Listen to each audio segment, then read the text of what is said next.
TG Plus News edizione di Venezia, buongiorno. In apertura del nostro notiziario la cronaca.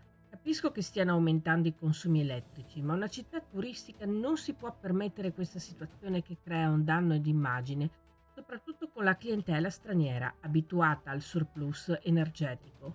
Il presidente dell'Associazione Iesolana Albergatori Pier Francesco Contarini interviene duro nei confronti dei gestori di energia elettrica della città dopo l'ennesimo episodio avvenuto nella serata di giovedì. Abbiamo subito, sottolinea, l'ennesimo disagio per le continue interruzioni di energia elettrica.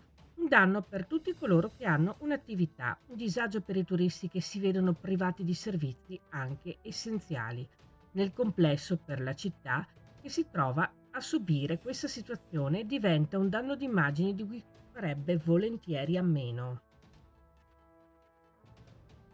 Il meteo. Il centro funzionale decentrato della Protezione Civile della Regione del Veneto ha emesso un nuovo avviso che prevede fino alle prime ore di sabato fase di instabilità con rovesci e temporali sparsi o a tratti diffusi su zone montane e pedemontane, meno probabili e più localizzati sul resto della pianura.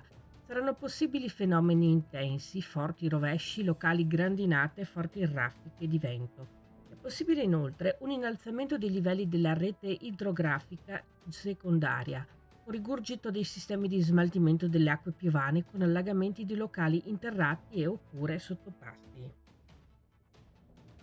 Nuova ordinanza del Comune di Venezia con la quale si dispone la regolamentazione della circolazione stradale per l'intervento dei lavori di asfaltatura di un tratto stradale al Tronchetto per martedì 16 dalle ore 8 alle ore 17, salvo condizioni meteorologiche avverse.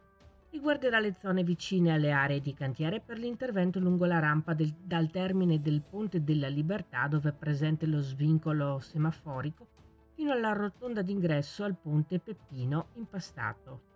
Previsto un restringimento della carreggiata con l'istituzione di un senso unico alternato con movieri e chiusura della corsia in discesa della rampa che dal ponte della Libertà giunge al Tronchetto, un limite di velocità di 30 km/h in corrispondenza dell'area di cantiere. Parliamo di cultura. Gli artisti e il catalogo che raccoglie le loro opere sono stati al centro del primo incontro fuori Padiglione Venezia, al Museo Correr. A partire dal 2020, infatti, con le aperture straordinarie, una delle mission del Padiglione Venezia è stata quella di far parlare i suoi protagonisti in una serie di incontri pubblici, immaginati per ampliare e far conoscere il lavoro degli artisti. Gli incontri da qui alla fine della Biennale si svolgeranno su tutto il territorio veneziano.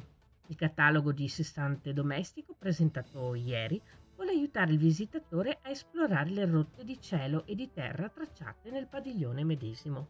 Questa era la nostra ultima notizia. Grazie per essere stati con noi. Arrivederci.